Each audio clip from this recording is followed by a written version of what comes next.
प्यारे बच्चों, आज हम इतिहास के पाठ नंबर 7 एक साम्राज्य की राजधानी विजयनगर लगभग 14वीं से 16वीं सदी तक के बारे में विस्तार से चर्चा करेंगे कि विजयनगर का शाब्दिक अर्थ होता है विजय का नगर या जीत का शहर। इस नगर की स्थापना 1336 में हरियर और बुक्का ने की थी। विजयनगर की स्थापना। विजयनगर साम्राज्य की स्थापना 14वीं शताब्दी में की गई। अपने चरम उत्कर्ष पर यह उत्तर में कृष्णा नदी से लेकर प्रायद्वीप के सुदूर दक्षिण तक फैला हुआ है। 1565 में विजयनगर पर आक्रमण करके इसे खूब लूटा गया और बाद में यह उजड़ गया। नेक्स्ट टॉपिक है बेटाओ, हम्पी की खोज। 1800 ईस्वी में कर्नल कॉलिन मैकेंजी नामक एक अभियंता तथा पुराविद ने हम्पी के भग्नावशेषों की खोज की। कब की बेटाओ? 1800 ईस्वी में। किसने? कर्नल कॉलिन मैकेंजी ने। Colonel Colin Mackenzie East India Company में कार्यरत था। उन्होंने इस स्थान का पहला सर्वेक्षण मानचित्र तैयार किया। उन्होंने इस स्थान का, कहाँ का? हम्पी का पहला सर्वेक्षण मानचित्र तैयार किया। 1836 से ही अभिलेखकर्ता ने हम्पी के अन्य मंदिरों से कई दर्जन अभिलेखों को एकत्रित करना शुरू कर दिया था। पूछ सकते हैं हम्पी की खोज कब हुई? 1800 ईस्वी में। किसके द्वारा की गई थी? Colonel Colin Mackenzie. और एक क्वेश्चन बनता है कि कर्नल कॉलिन मैकेंजी कौन था? नेक्स्ट टॉपिक है बेटाओ, राय नायक तथा सुल्तान। राय नायक तथा सुल्तान। विजयनगर साम्राज्य की स्थापना दो भाइयों हरियर और बुक्का ने 1336 ईस्वी में की गई थी। पूछ सकते हैं बेटाओ, बहुत अच्छा क्वेश्चन है कि विजयनगर साम्राज्य की स्थापना किसने की और कब की? 1336 में हरियर और बुक्का ने की। अपनी उत्तरी सीमाओं पर विजयनगर के शासकों ने दक्कन के सुल्तानों तथा उड़ीसा के गजपति शासकों से संघर्ष किया था। किनसे संघर्ष किया बेटाओ? दक्कन के सुल्तान से और उड़ीसा के गजपति शासकों से। विजयनगर के शासक अपने आप को राय कहते हैं। पूछ सकते हैं बेटा कि राय किसे कहा जाता है? तो विजयनगर के शासक अपने आप को क्या कहते थे? राय। विजयनगर के शासक को राय कहते हैं। नेक्स्ट टॉपिक है बेटा, शासक और व्यापारी। 14वीं से 16वीं सदी तक के काल में युद्ध कला शक्तिशाली अश्व सेना पर आधारित थी। किस पर? अश्व सेना। अश्व यानी घोड़े की सेना पर।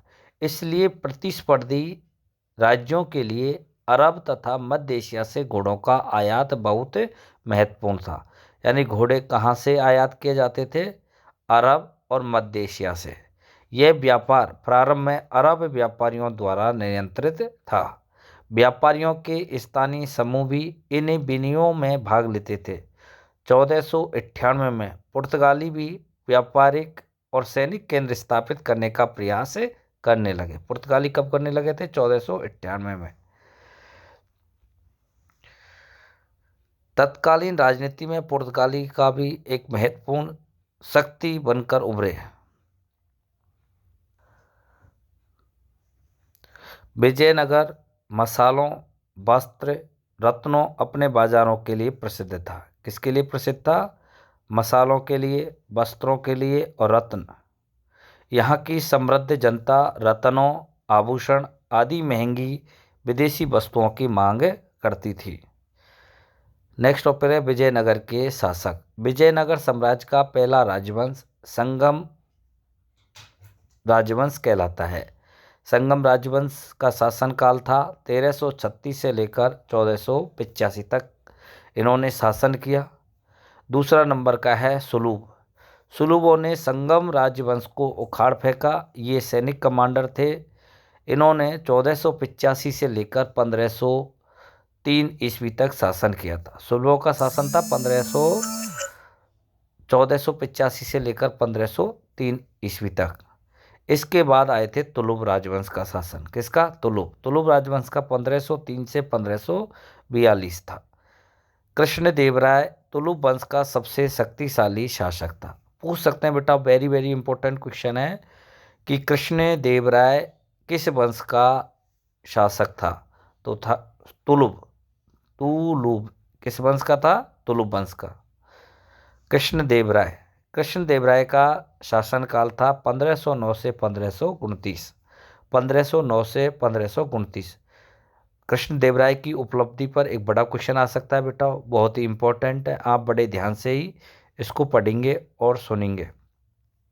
कृष्णदेवराय 1509 से 1529। कृष्णदेवराय के शासन की प्रमुख विशेषता विजयनगर साम्राज्य का विस्तार और सुदृढ़ीकरण था। क्या था? साम्राज्य का विस्तार और सुदृढ़ीकरण। उसने 1512 तक तुंगभद्रा कृष्णा नदियों के बीच के क्षेत्र रायचूर दोआब पर अधिकार कर लिया था। रायचूर दोआब पर अधिकार कब किया था? 1512 में। रायचूर दोआब किन नदियों के बीच है? तुंगभद्रा और कृष्णा नदियों के बीच में। उड़ीसा के शासकों को पराजित किया। नेक्स्ट, इसने क्या किया था? उड़ीसा के जो शासक हैं उसको हरा दिया। बीजापुर के सुल्तान को बुरी तरह पराजित किया। बीजापुर के सुल्तान को हरा दिया। उसने अनेक भव्य मंदिर बनवाए। क्या बनवाए? भव्य मंदिर। मंदिरों में भव्य गोपुरम को जोड़ा। मंदिरों में भव्य गोपुरम का जोड़ा। गोपुरम यानी प्रवेश द्वार, मंदिरों का प्रवेश द्वार गोपुरम कहलाता था। उसने नगलपुरम नामक उपनगर की स्थापना की। पूछ लिया जाता है बेटा, नगलपुरम उपनगर की स्थापना किसने की थी? तो कृष्णदेवराय। चौथा वंश है अराविदु राजवंश। 1542 में अराविदु राजवंश की सत्ता स्थापना हुई थी। यह राजवंश 17वीं शताब्दी के अंत तक सत्तारूढ़ बना रहा। नेक्स्ट है बेटाओ, राक्षसी तागड़ी या तालीकोटा का युद्ध कब हुआ था? 1565 में। राक्षसी तागड़ी तालीकोटा के युद्ध में विजयनगर, गोलकुंडा, अहमदनगर की संयुक्त सेनाओं ने विजयनगर की सेना को बुरी तरह पराजित कर दिया। पूछ सकते हैं बेटाओ, राक्षस तागड़ी या तालीकोटा या बनीहट्टी का युद्ध कब हुआ था और किस किस के बीच में हुआ था? 1565 में। बीजापुर, गोलकुंडा, अहमदनगर की संयुक्त सेना और विजयनगर, इसमें विजयनगर की हार हुई थी। विजयी सेनाओं ने विजयनगर पर धावा बोलकर उसे खूब लूटा। कुछ ही वर्षों में यह शहर पूरी तरह उजड़ गया। राय तथा नायक। विजयनगर साम्राज्य में शक्ति का प्रयोग करने वालों में सेना प्रमुख होते थे। कौन होते थे? सेना प्रमुख, जो सामान्यतः किलों पर नियंत्रण रखते थे। सेना प्रमुख का किलों पर नियंत्रण था। उनके पास सशस्त्र सैनिक होते थे। उनके पास में सशस्त्र सैनिक होते, जिन्हें क्या बोलते थे? नायक। कई नायकों ने विजयनगर के शासकों की प्रभुसत्ता के आगे समर्पण किया था, परंतु ये अवसर पाकर विद्रोह कर देते थे तथा इन्हें सैनिक कार्रवाई के द्वारा ही अधीनता में लाया जाता। पूछ सकते हैं बेटा कि अमर नायक प्रणाली। नेक्स्ट टॉपिक है अमर नायक प्रणाली के बारे में बताइए। अमर नायक प्रणाली विजयनगर साम्राज्य की एक प्रमुख राजनीतिक खोज थी। एक प्रमुख राजनीतिक खोज थी। अमर नायक सैनिक कमांडर थे। कौन थे? सैनिक कमांडर, जिन्हें राय यानी विजयनगर के शासक को क्या बोलते थे? राय। जिन्हें राय या शासक द्वारा प्रशासन के लिए राज्य क्षेत्र दिए जाते थे। प्रशासन के लिए राज्य क्षेत्र दिए जाते। वे किसानों, शिल्पकर्मियों, व्यापारियों से भू राजस्व तथा अन्य कर वसूल करते थे। वे राजस्व का कुछ भाग व्यक्तिगत उपयोग के लिए तथा घोड़ों और हाथियों के निर्धारित दल के रखरखाव के लिए अपने पास रख लेते थे। अमर नायक राजा को वर्ष में एक बार भेंट भेजता था। क्या भेजता था? भेंट। और राजकीय दरबार में उपहारों के साथ स्वयं उपस्थित हुआ करते थे। राजा उन्हें एक स्थान से दूसरे स्थान पर स्थानांतरण कर उन पर अपना नियंत्रण रखता था। यानी राजा अमर नायक जो सैनिक कमांडर होते थे उनका ट्रांसफ़र कर सकता था। क्यों करता था? अपना नियंत्रण रखने के लिए। परंतु 17वीं शताब्दी में इस नायकों ने अपने स्वतंत्र राज्य स्थापित कर लिए। अब पढ़ेंगे बेटा विजयनगर की जल संपदा की। जो जल है वो कहाँ से आता था, कैसे विजयनगर के लोगों को जल की आपूर्ति होती थी, उसके बारे में। विजयनगर जल संपदा। विजयनगर की भौगोलिक स्थिति के विषय में सबसे चौंकाने वाला तथ्य तुंगभद्रा नदी द्वारा निर्मित एक प्राकृतिक कुंड है। जो तुंगभद्रा नदी थी उस पर एक प्राकृतिक कुंड बना हुआ था। यह नदी उत्तर पूर्व दिशा में बहती थी। किस दिशा में? उत्तर पूर्व में। आसपास का भूदृश्य सुंदर ग्रेनाइट पहाड़ियों से परिपूर्ण था। कौन सी? सुंदर ग्रेनाइट पहाड़ियों से। यहाँ लगभग सभी धाराओं के साथ साथ बांध बनाकर अलग अलग आकारों के सुंदर हौज बनाए गए थे। क्या बनाए गए थे? हौज। इनमें सबसे महत्वपूर्ण हौजों में से एक का निर्माण 15वीं शताब्दी के आरंभिक वर्षों में हुआ था, जिसे कमलपुरम जलाशय कहा जाता है। कौन सा जलाशय था? कमलपुरम जलाशय। सबसे महत्वपूर्ण जल संबंधी संरचनाओं में एक हिरिया नहर को आज भी देखा जा सकता है। कौन सी नहर? हिरिया नहर। हिरिया नहर। इस नहर में तुंगभद्रा पर बने बांध से पानी लाया जाता था। इसे धार्मिक केंद्र से शहरी केंद्र को अलग करने वाली घाटी को सिंचित करने में प्रयोग किया जाता था। हिरिया नहर का उपयोग या प्रयोग धार्मिक केंद्र से शहरी केंद्र को अलग करने वाली घाटी को सिंचित करने के लिए किया जाता। तो जल संपदा के प्रमुख एक तो तुंगभद्रा नदी पर प्राकृतिक कुंड, एक हौज जिसका नाम था कमलपुरम जलाशय, और एक हिरिया नहर। नेक्स्ट है विजयनगर की किलेबंदियां तथा सड़कें। किलेबंदियां तथा सड़कें। विजयनगर एक विशाल किलेबंदी थी जिसे दीवारों से घेरा गया था। 15वीं शताब्दी में फारस के शासक द्वारा कालीकट, जिसे बोलते हैं कोझिकोड, ये कहाँ है? केरल में, भेजे गए दूत का नाम था अब्दुर रज्जाक ने दुर्गों की 7 पंक्तियों का उल्लेख किया है। फारस के शासक द्वारा कालीकट भेजे गए दूत अब्दुर रज्जाक ने दुर्गों की 7 पंक्तियों का उल्लेख किया है। कितनी पंक्ति? 7। इनसे न केवल शहर को बल्कि कृषि में प्रयुक्त आसपास के क्षेत्र तथा जंगलों को भी घेरा गया था। सबसे भारी दीवार शहर के चारों ओर बनी पहाड़ियों को आपस में जोड़ती थी। सबसे जो भारी दीवार थी वो शहर के चारों ओर बनी पहाड़ियों को आपस में जोड़ती थी। गारे या जोड़ने के लिए किसी भी वस्तु का निर्माण में कहीं भी प्रयोग नहीं किया गया है। जोड़ने में गारे का प्रयोग नहीं किया।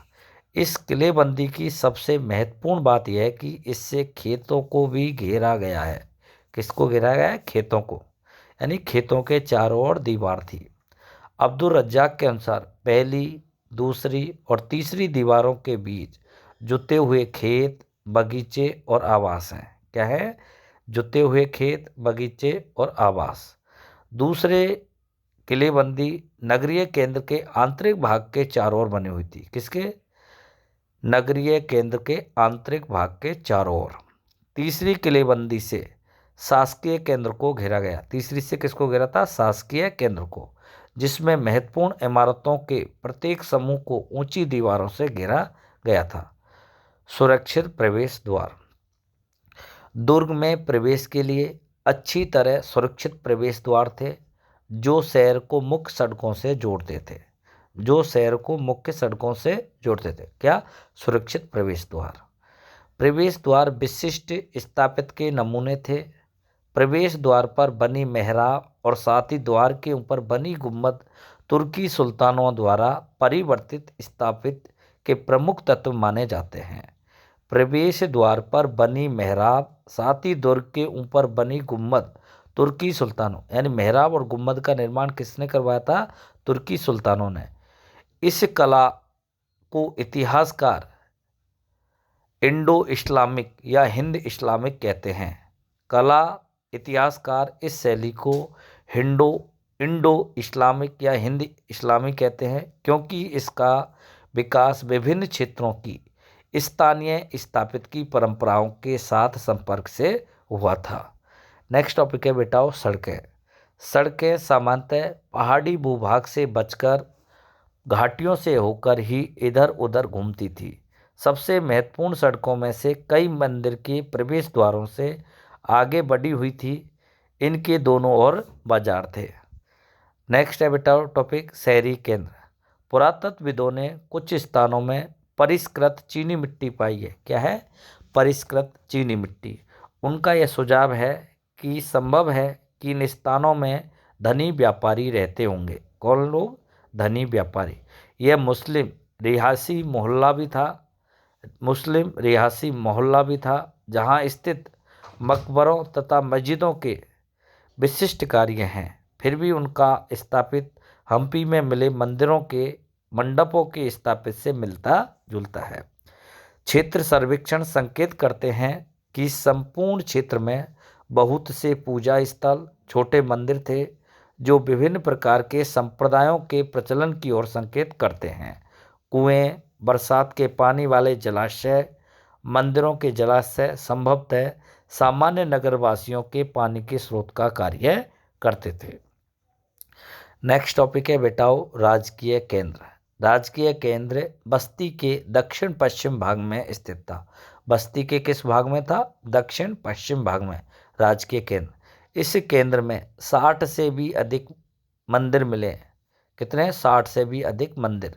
लगभग 30 संरचनाओं की पहचान महलों के रूप में। महलों की संरचना कितनी मिली है? लगभग 30 के बराबर। ये अपेक्षाकृत बड़ी संरचना है जो अनुष्ठानिक कार्यों से संबंधित नहीं थी।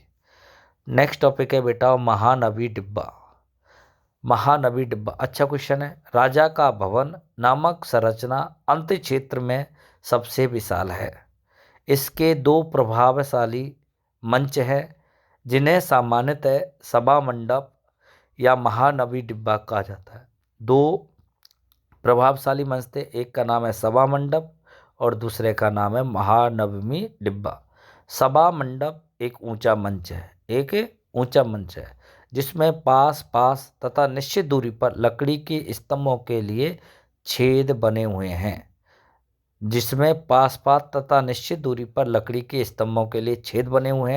इसमें दूसरी मंजिल तक जाने के लिए सीढ़ी बनी हुई थी। शहर के सबसे ऊंचे स्थानों में से एक पर स्थित है महानवी डिब्बा।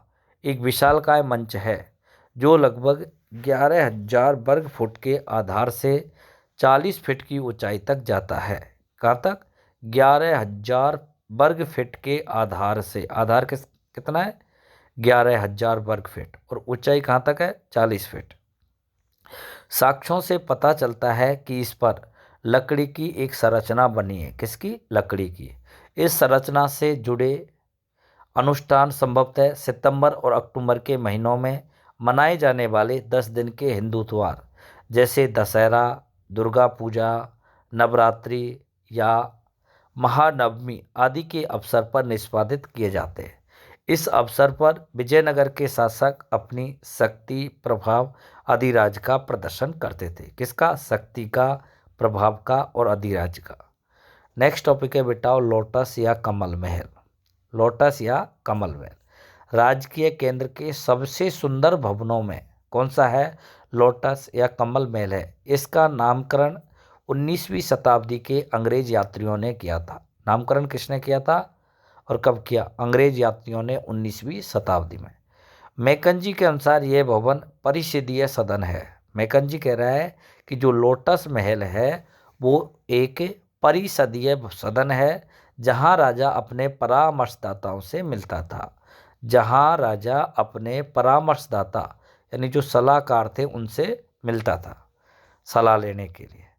नेक्स्ट है राजकीय केंद्र में मंदिर। राजकीय केंद्र में मंदिर। यद्यपि अधिकांश मंदिर धार्मिक केंद्र में स्थित थे, परंतु राजकीय केंद्र में भी कई मंदिर स्थित थे। इनमें हजारा राम मंदिर अत्यंत भव्य और दर्शनीय है। संभवतः इसका प्रयोग केवल राजा और उनके परिवार द्वारा किया जाता है। क्वेश्चन बनता है बेटा किस मंदिर का प्रयोग केवल राजा और उसके परिवार द्वारा किया जाता? वो था हजारा राम का मंदिर। इसकी दीवारों पर बनाई गई पटल मूर्तियां सुरक्षित हैं। इनमें मंदिर की आंतरिक दीवारों पर उत्कीर्ण रामायण से लिए गए कुछ दृश्यांश सम्मिलित किए गए। रामायण से लिए गए कुछ दृश्यांश सम्मिलित किए गए हैं। नेक्स्ट टॉपिक है बेटाओ धार्मिक केंद्र। तुंगभद्रा नदी के तट से लगा विजयनगर शहर का उत्तरी भाग पहाड़ी है। तुंगभद्रा नदी के तट से लगा विजयनगर शहर का उत्तरी भाग पहाड़ी है। स्थानीय मान्यता के अनुसार ये पहाड़ियाँ रामायण में उल्लेखित बाली और सुग्रीव के वानर राज की रक्षा करती थी। किस राज्य की रक्षा करती थी ये पहाड़ियाँ? बाली और सुग्रीव के वानर राज्य की। कुछ अन्य मान्यताओं के अनुसार स्थानीय मातृ देवी पंपा देवी ने इन पहाड़ियों में विरूपाक्ष नामक देवता से विवाह के लिए तप किया। स्थानीय मान्यताओं के अनुसार वहाँ की स्थानीय मातृ देवी पंपा देवी ने इन पहाड़ियों में विरूपाक्ष नामक देवता से विवाह के लिए तप किया था। विरूपाक्ष राज्य के संरक्षक देवता थे। विजयनगर राज्य के संरक्षक देवता कौन थे? विरूपाक्ष, तथा शिव का एक रूप मानते हैं। विरूपाक्ष को किसका रूप माना गया है? शिव का। धार्मिक केंद्र में मंदिर निर्माण। धार्मिक केंद्र में मंदिर निर्माण। धार्मिक क्षेत्र में मंदिर निर्माण का एक लंबा इतिहास रहा है। सामान्यतः शासक अपने आप को ईश्वर से जोड़ने के लिए मंदिर निर्माण को प्रोत्साहन देता था। शासक अपने आप को ईश्वर से जोड़ने के लिए मंदिर निर्माण को प्रोत्साहन देते थे। मंदिर शिक्षा के केंद्रों के रूप में भी कार्य करते थे। किस रूप में? शिक्षा। मंदिर महत्वपूर्ण धार्मिक, सामाजिक, सांस्कृतिक, आर्थिक केंद्रों के रूप में भी विकसित हुए। शिक्षा, धार्मिक, सामाजिक, सांस्कृतिक, आर्थिक केंद्र। विजयनगर के स्थान का चयन। विजयनगर के स्थान का चयन। विजयनगर पंपा देवी के मंदिरों के अस्तित्व से प्रेरित है। किस देवी के मंदिर है यहाँ? पंपा देवी। विजयनगर के शासक भगवान विरूपाक्ष की ओर से शासन करने का दावा करते हैं कि हमें शासन किसने दिया है? विरूपाक्ष ने। सभी राजकीय आदेशों पर प्राय कन्नड़ लिपि में श्री विरूपाक्ष शब्द अंकित किया गया है। जो जितने भी राजकीय आदेश हैं उनमें कन्नड़ लिपि का प्रयोग हुआ है और उसमें किस शब्द का प्रयोग हुआ है? श्री विरूपाक्ष। शासक देवताओं से अपने घनिष्ठ संबंधों के प्रतीक के रूप में हिंदू सुल्ताना विरुद्ध का प्रयोग करते थे। कौन सी उपाधि? हिंदू सुल्ताना। हिंदू सुल्ताना का शाब्दिक अर्थ है हिंदू सुल्तान। क्या है? हिंदू सुल्तान। गोपुरम और मंडप। गोपुरम और मंडप। राय गोपुरम अथवा राजकीय प्रवेश द्वार राजकीय सत्ता की प्रतीक संरचना थी। राय गोपुरम अथवा राजकीय प्रवेश द्वार राजकीय सत्ता की प्रतीक संरचनाएं थी। ये प्राय केंद्रीय देवालयों की मीनारों को बौना प्रतीत कराते थे और लंबी दूरी से ही मंदिर के होने का संकेत देते कि लंबी दूरी से ही मंदिर होने का संकेत देते। ये संभवतः शासकों की शक्ति की याद को दिलाते थे जो इतनी ऊंची मीनारों के निर्माण के लिए आवश्यक साधन, तकनीक, कौशल जुटाने में सक्षम थे। अन्य विशिष्ट संरचनाओं में मंडप तथा लंबे स्तंभों वाले गलियारे उल्लेखनीय। ये प्राय मंदिर परिसर में स्थित देवालयों के चारों ओर बने थे। नेक्स्ट टॉपिक है बेटा विरूपाक्ष मंदिर। विरूपाक्ष मंदिर का निर्माण कई शताब्दियों में हुआ। मुख्य मंदिर के सामने बना मंडप राजा कृष्णदेवराय ने अपने राजारोहण के उपलक्ष्य में बनवाया था। विरूपाक्ष के जो मुख्य मंदिर के सामने बना मंडप राजा कृष्णदेवराय ने अपने राजारोहण के उपलक्ष्य में बनवाया था। इसे बारीकी से उत्कीर्ण स्तंभों से सजाया गया। कृष्णदेवराय को ही पूर्वी गोपुरम के निर्माण का श्रेय जाता है। पूर्वी गोपुरम के निर्माण का श्रेय किसको जाता है? कृष्णदेवराय को। मंदिर के सभागारों का प्रयोग विविध प्रकार के कार्यों के लिए किया जाता। इनमें से कुछ ऐसे थे जिनमें देवताओं की मूर्तियां, संगीत, नृत्य, नाटकों के विशेष कार्यक्रमों को देखने के लिए रखी जाती थी। विट्ठल मंदिर। यहाँ के प्रमुख देवता विट्ठल थे। कौन थे? विट्ठल, जो सामान्यतः महाराष्ट्र में पूजे जाने वाले विष्णु के एक रूप हैं। विट्ठल कहाँ पूजे जाते हैं? महाराष्ट्र में। किसका रूप मानते हैं? विष्णु का। अन्य मंदिरों की भांति इस मंदिर में भी कई सभागार तथा रथ के आकारों का एक अनूठा मंदिर भी है। मंदिर परिसरों की एक चारित्रिक विशेषता है रथ गलियाँ। क्या है? रथ गलियाँ, जो मंदिर के गोपुरम से सीधी रेखा में जाती हैं। इन गलियों का फर्श पत्थर के टुकड़ों से बनाया गया है। इनके दोनों ओर स्तंभ वाले मंडप हैं जिनमें व्यापारी अपनी दुकान लगाया करते। महलों मंदिरों बाजारों का अंकन। महलों मंदिरों और बाजारों का अंकन। 1976 में हम्पी को राष्ट्रीय महत्व की स्थल के रूप में मान्यता मिली। पूछ लिया जाता है बेटा, अच्छा क्वेश्चन है कि हम्पी को राष्ट्रीय महत्व की स्थल के रूप में मान्यता कब मिली? 1976 में। इसके बाद 1980 के दशक के आरंभ में विविध प्रकार के अभिलेखन प्रयोग से व्यापक तथा गहन सर्वेक्षण माध्यमों से विजयनगर से मिले भौतिक अवशेषों की सूक्ष्मता से प्रलेखन की एक महत्वपूर्ण परियोजना का शुभारंभ किया गया। लगभग 20 वर्षों के काल में संपूर्ण विश्व के दर्जनों विद्वानों ने इस जानकारी को इकट्ठा संरक्षित करने का कार्य किया। इन सर्वेक्षणों से हजारों संरचनाओं के अंशों, छोटे देवस्थानों और आवासों से लेकर विशाल मंदिरों तक पुनः उजागर किया गया। उनका प्रलेखन भी किया गया। John M Fritz, George Michell और एम एस नागराज ने लिखा। John M Fritz, George Michell और एम एस नागराज ने लिखा कि विजयनगर के स्मारकों के उसके अध्ययन में हमें नष्ट हो चुकी लकड़ी की वस्तुओं, स्तंभ, टेक या ब्रैकेट, धरन, भीतरी छत, लटकते हुए छज्जों के अंदरूनी भाग तथा मीनारों की एक पूरी श्रेणी की कल्पना करनी पड़ती है जो प्लास्टर से सजाए और संभवतः चटकीले रंगों से चित्रित थे। यद्यपि लकड़ी की संरचना अब नहीं है और केवल पत्थर की संरचनाएं अस्तित्व में हैं, यात्रियों द्वारा छोड़े गए विवरण तत्कालीन गतिशील जीवन के कुछ आयामों को पुनर्निर्मित करने में सहायक हुए हैं। डोमिंगो पेस द्वारा कृष्णदेवराय का वर्णन। पेस ने कृष्णदेवराय का वर्णन करते हुए लिखा है कि मजला कद, गोरा रंग, अच्छी काठी, कुछ मोटा, राजा के चेहरे पर चेचक के दाग हैं। किस पर? राजा के चेहरे पर चेचक के दाग हैं। कृष्णदेवराय का वर्णन किसके द्वारा किया गया? इस प्रकार पेस के द्वारा। हम्पी को 1986 में यूनेस्को द्वारा विश्व विरासत स्थल घोषित कर दिया गया। हम्पी को 1986 में यूनेस्को द्वारा विश्व विरासत स्थल घोषित कर दिया गया है।